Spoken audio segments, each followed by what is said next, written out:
So when we talk about winning the war for talent, it all starts with where you're going to look for that talent.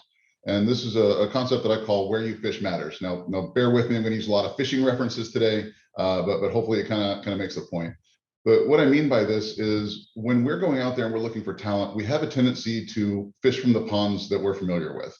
We go to the same ones over and over again. And as James alluded to earlier, there just aren't enough fish left in that pond to meet the demand. There's so many pre-sales jobs that are out there right now that we've exhausted those typical channels.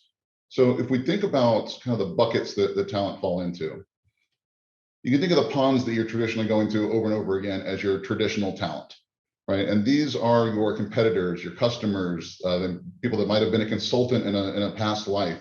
These are our go-tos. When someone leaves the organization, when we get a new headcount, we pick up the phone, we call our network, and we say, hey, are you looking? Are you ready to make a change? This isn't where we're going to spend our focus today, right? The focus of this call isn't to get better at poaching SEs from each other. It's about expanding that talent pool. How do we go and leave those ponds that we're familiar with and expand into that ocean that's out there of people that we might not have normally talked to in a previous life? So the opposite of that is obviously non-traditional talent. And this is where, like I said, we move from that pond to the ocean mentality. Now, I don't know if there's any Star Wars fans out there, but we often refer to SEs as the Jedi, right? They're these resources that are out there. They're magical. They can do all these great things, but there's so few available.